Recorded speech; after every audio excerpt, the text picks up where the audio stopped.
is Regina Davis, NARUC's Assistant Executive Director, and I'm here today talking to Shahid Mahdi, a product manager at EnerKnol. And we're so pleased to be able to chat with you today because EnerKnol is a partner, a supporter of NARUC, and you're always present at our recent meetings. So it's so nice to be able to chat with you today. Please tell us a little bit more about your role as a product manager at EnerKnol. Wonderful. Thank you so much for your time, Regina. It's wonderful to be speaking with you and NARUC. We had a wonderful time at the Winter Policy Summit back over in DC, and we have been collaborating with NARUC for many years. So always a privilege and a pleasure to be here with you today. As the product manager at EnerKnol, I occupy a very lucky position in the sense that I gained firsthand exposure to our wide range of customers across utilities, finance, academia, so on and so forth. And essentially, my goal is to implement their trends, enhancements, and suggestions onto the software platform itself. The EnerKnol Platform is a energy intelligence software solution provider. Our goal is to consolidate the otherwise vast, disparate energy regulatory universe into a simple software solution. And for over nearly 10 years now, we've been delivering those services. So it's a very exciting time to be deeply entrenched in the energy regulatory world. And yeah, a pleasure to be here. Great. So we know the EnerKnol signature product is the EnerKnol Platform, and that's your comprehensive software solution that is able to aggregate all public regulatory, legal, and investment information within the energy, ESG, climate, and environment space, and you're able to consolidate that into one centralized software solution. That's a mouthful. So, yeah. So it's correct that your platform contains more than 600 public domain agencies worth of filings. Sure. And so that tops out to, if I'm not mistaken, about 40 million. Absolutely. So again, I think it is quite the mouthful, only because the sheer range of customers and stakeholders that are attracted to the platform has changed with the times. And so, when our founder and chief executive officer, Angelique Mercurio, founded EnerKnol, she was faced with this issue where in her original role on Wall Street, she was tasked with having to track down regulatory filings from all these agencies, state by state, agency by agency. And it really was a kind of Sisyphean task, if you will, a never-ending endeavor. And so again, all these years later, we've managed to build this very comprehensive software solution. And we found that in terms of using our patented algorithm to go out to public domain agencies and retrieve their filings, the use case has broadened. So it's energy, it's ESG, as you mentioned, but we're also looking at water, at telecoms, anything in the public grasp of the wider public domain rulemaking process we're able to grab, and in a way that is real time for our customers. Obviously, a key crucial capability of ours is the ability to notify our customers of proceeding updates in real time. They receive a little ding to their email inbox, and thereby they can stay on top of any and all developments that are imperative to them from a market, regulatory, or what have you perspective. So yeah, it's been a fantastic ride at EnerKnol. Okay, so today, briefly, you're going to walk us through some of the practical uses of the platform and some of the trends that you're seeing. So let's jump right into it and let us know some of the things that the customers of yours at utilities as well as public service commissions are searching right now across the EnerKnol platform. What are they looking for right now? Sure. So to capitalize on the utility use case, it's really interesting and really vast. And I'm able to consult this really neat tool on the EnerKnol platform dashboard, which aggregates all the trending searches around the world really as we speak. Now, as you might expect, a lot of these developments are carve-outs and provisions of the linchpin Biden administration acts, so the Infrastructure Investment and Jobs Act of 2021, followed by its spiritual successor, if you will, the Inflation Reduction Act of 2022. There are certain key areas, including electric vehicles, energy storage, climate plans, net zero targets, as well as transmission planning. And the utilities have really capitalized on this within those conventional fields, but also in other, erstwhile peripheral areas that have come to the forefront, like cybersecurity, grid resilience, how the interconnection infrastructure, which actually the New York Times was reporting on just this week, is going to accommodate the sheer influx of renewable projects, whether it's in offshore wind, whether it's in electric vehicle, battery efficiency, or hydrogen or other alternative energy types. And a lot of the utilities have been able to, again, track these with ease using the EnerKnol platform. And it's interesting to see how they'll follow certain narratives. For example, the Inflation Reduction Act had commensurate with its enactment, a lot of tax incentives and tax breaks, if you will, were part of the provisions. And what we saw happening on the platform from our utility customers were a lot of folks were trying to track the integrated resource plans that the utilities launched. And interestingly, the integrated resource plans that were modified deadline-wise to take advantage of these incentives and breaks. So for example, a really major story was Evergy asking the Missouri regulators for an extension from March to June to file their annual IRP update filings. We also saw that with Northwest Power, if I'm not yes, Northwest Power, Ameren, DT Electric Company. So that's one trend, meaning that an EnerKnol platform user can set up an unlimited number of searches, set real-time alerts on all these utilities and how they navigate that rulemaking process, and get alerts on when the deadlines are extended or when the regulators come back with testimony or comments or other uniformly cataloged tenets of the rulemaking process. So that's one example I can point to. There are many others, but I would say to cap it off at the high level, those adjustments oriented towards the two narrative agenda setting acts have been really intriguing to follow. Okay, so how specifically does your technology enable stakeholders to really stay on top of the breakneck speed of regulatory policies?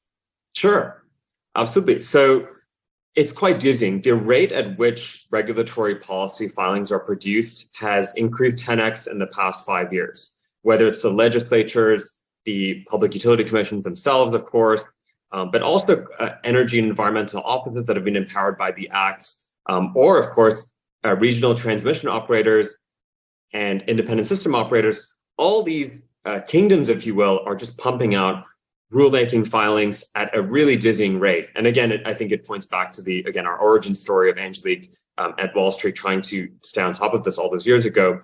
Essentially what we do from a technical perspective at a high level, we developed this patented algorithm that goes to every public regulatory body and simply retrieves, catalogs, and uniformly tags each filing and puts it onto the platform, making every filing live, making every filing interactive.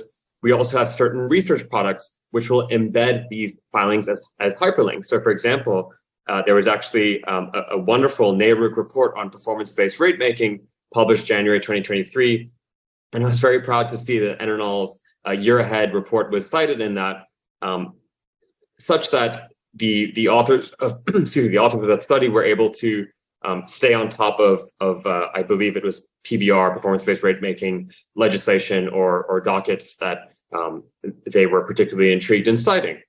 So from a technical perspective, we have these algorithms again that go out to all these sources, and then it's really user agnostic, which is a key component of the platform. Whether you are maybe deeply embedded in utilities, but you're interested in electric vehicle incentives within a particular state, you have unlimited access. There are no roaming charges, so to speak.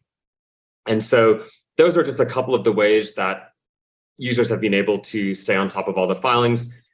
And we'll do our best to, through our visual primer series or through our tracking tables, both EnerKnol research products, basically just summarize all these things in digestible insights.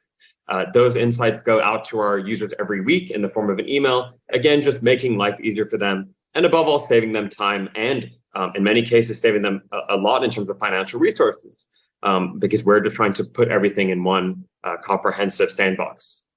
So you mentioned two things I want to jump back on, and one is the tagging, And the other one, you mentioned visual primer. So let's talk about the tagging first. Are these human beings having to tag all? How does the tagging work? Because I'm very interested in that. Sure.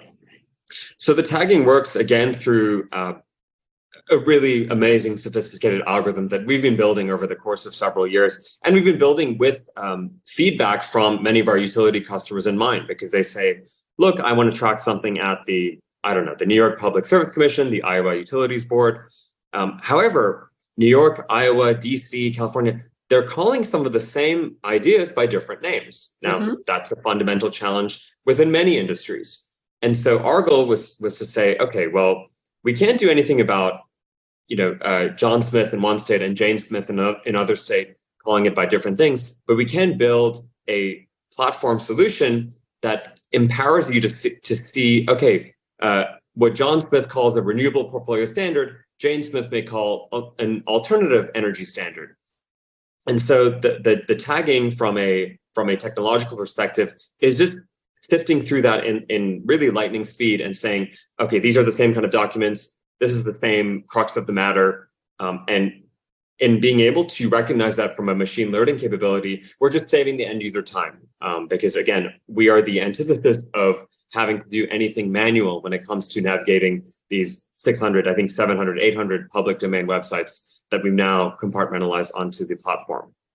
Okay. So that, yeah.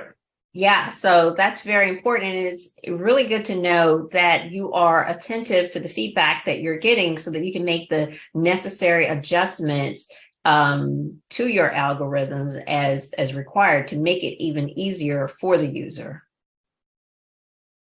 And next, let's talk about the visual primers, because Sure. A lot of people are visual learners. So tell me more about that.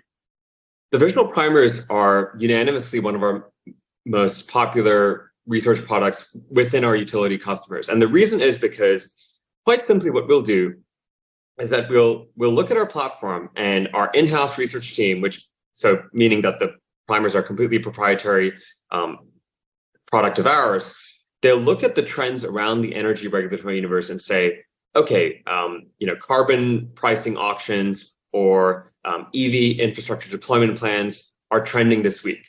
So what they'll do, using the power of the platform, is aggregate all the dockets, notices, documents, what have you, around that topic, put it into a really beautiful, 6, 7, 8 page report. Nothing too crazy, nothing too comprehensive, because we're not giving you the 100, 200, 300 page consulting report, because who has time to read all that? What we will do is make a very visually conducive, beautiful report.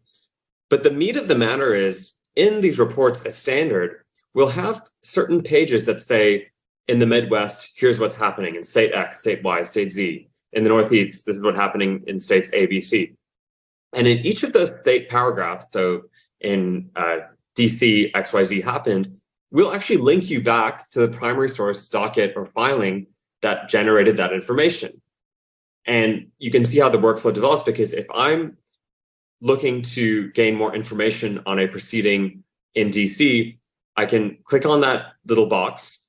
I'm taken straight to the docket, and then I can track that docket, and I henceforth will be receiving email alerts on it. Now I can just go back to the report and look for something else. Point being, in a matter of seconds, I was able to open up a report, look at DC, find the filing that is of interest to me, and now I'm getting email alerts on it, and I can just sit back, relax, let the platform send me those email notifications.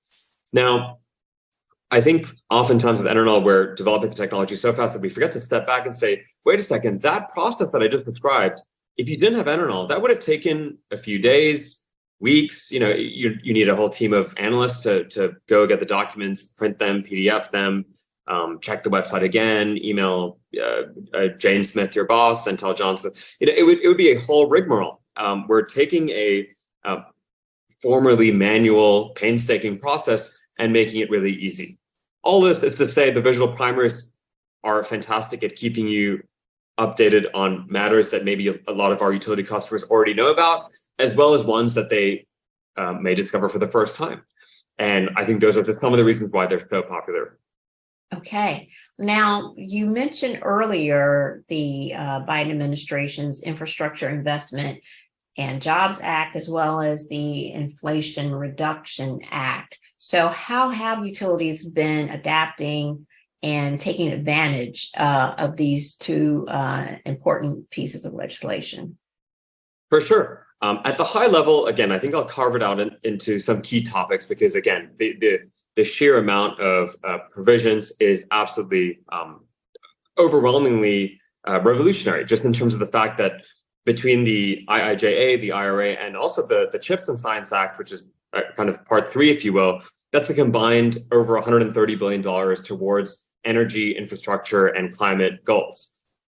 Whether it's through the funding and loan guarantee programs, of which 19.5 billion has been allocated, a lot of utilities are looking to track that at a federal level, saying, okay, how is the investment disbursement machine taking place? Which is I suppose, an inflated way of saying, how are the federal funds being released? Are they heading towards, for one example, the network of 500,000 charging stations that Biden wants to make as standard? Is it heading towards the reinvestment into grid modernization for parts of the grid that may have lost being updated or developed in the 1960s and 70s?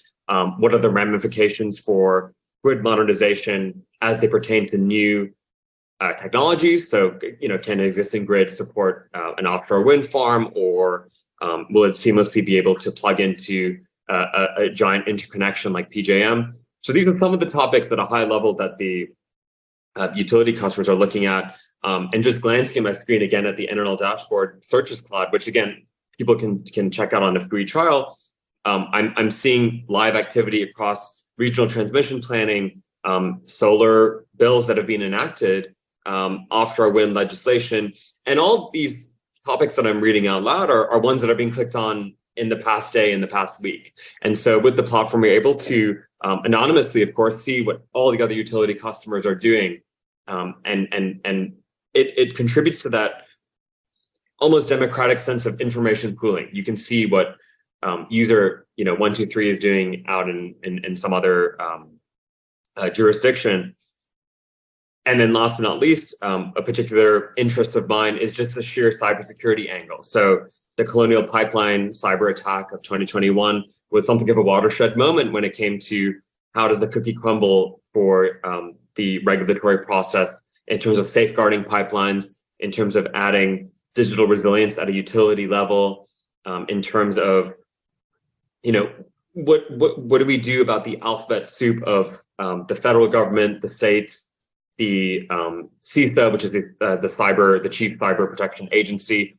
How are they going to mitigate the balance of power between them to assure that the U.S. grid writ large, whether you're a Democratic state, Republican state, what have you, is uniformly protected against cyber threats, which 99% of the time are from abroad. So that's a really interesting story that I think will have a lot of legs. I know there are all sorts of geopolitical issues, whether it's Russia, Ukraine, or the escalation of surveillance of China, that you're seeing at a legislative and regulatory, from a legislative and regulatory perspective, more legislation, more documents with those keywords, cybersecurity, are starting to get pumped out at the utility level. And that's a super interesting story for me.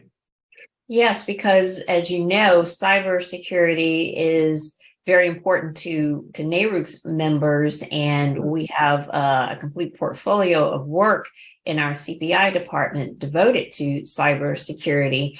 And we had one of our general sessions that was very well attended, talking about measures in the cyberspace. So Is there anything more that you'd like to share about cybersecurity, and specifically in regards to how energy infrastructure is uniquely prone to these threats and vulnerabilities?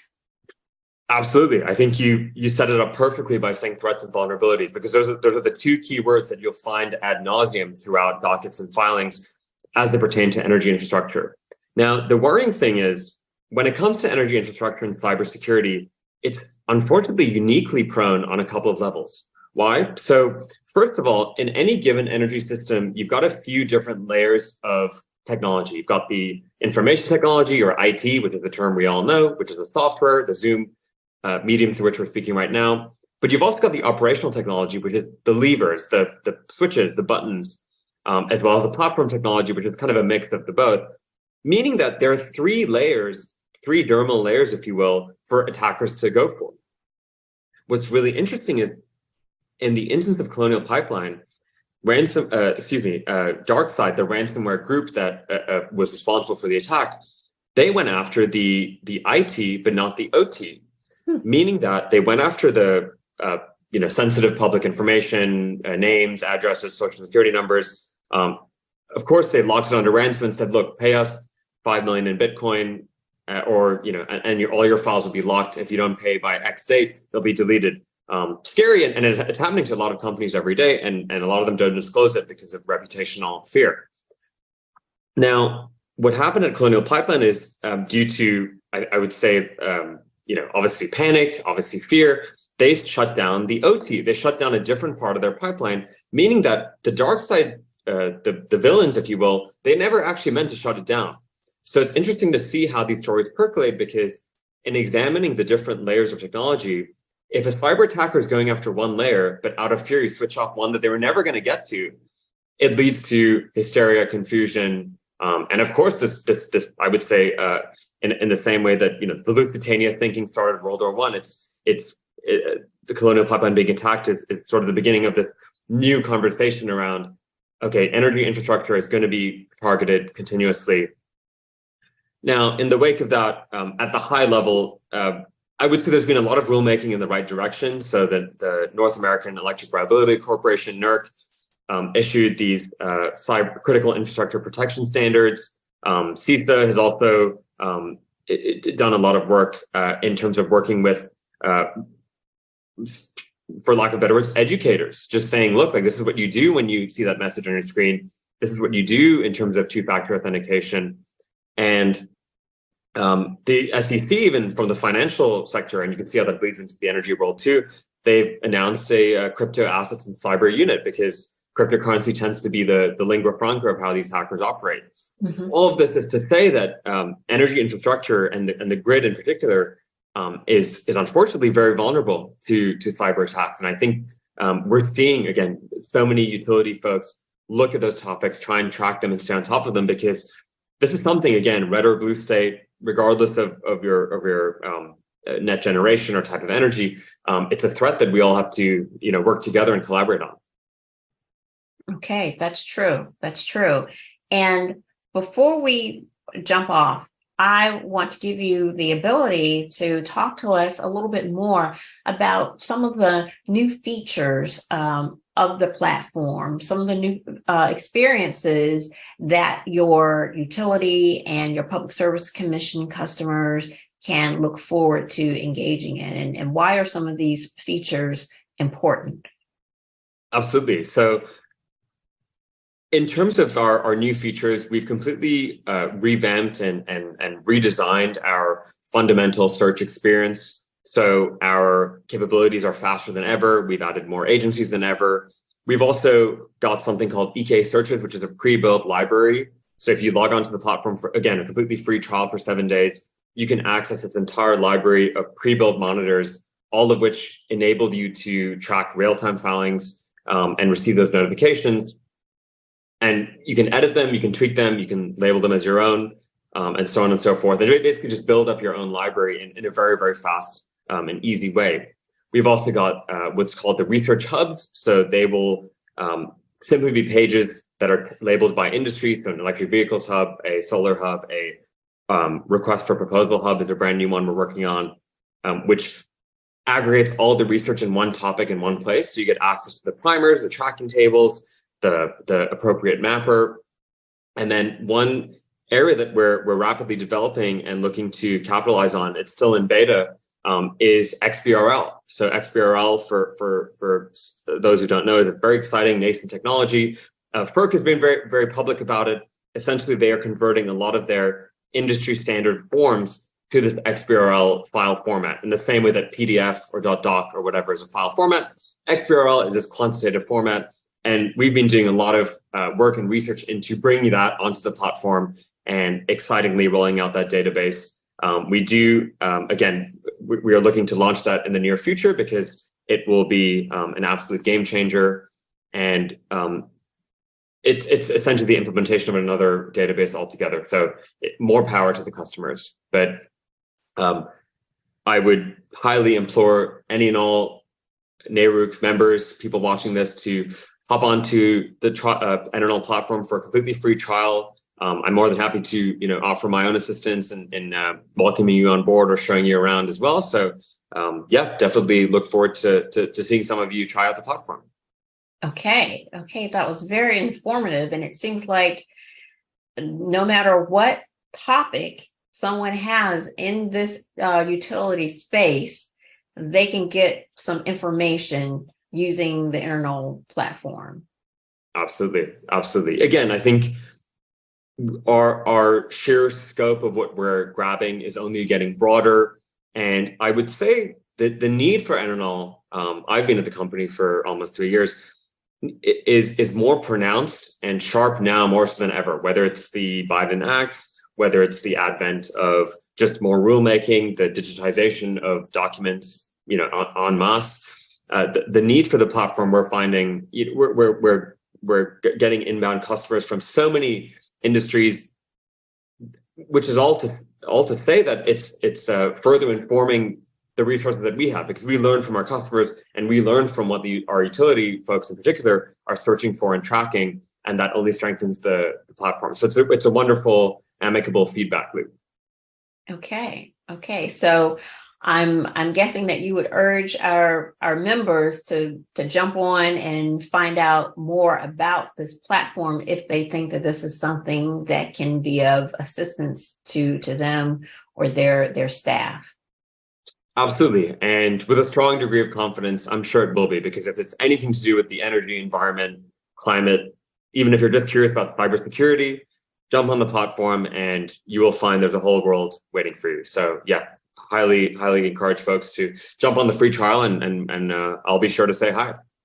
Okay, well, thank you so much for talking to us today. And again, we always appreciate the support of EnerKnol at our meetings. Thank you. Thank you, Regina. Thanks so much for your time and NARUC's time, and we look forward to all meeting and convening soon. Thank you. Great.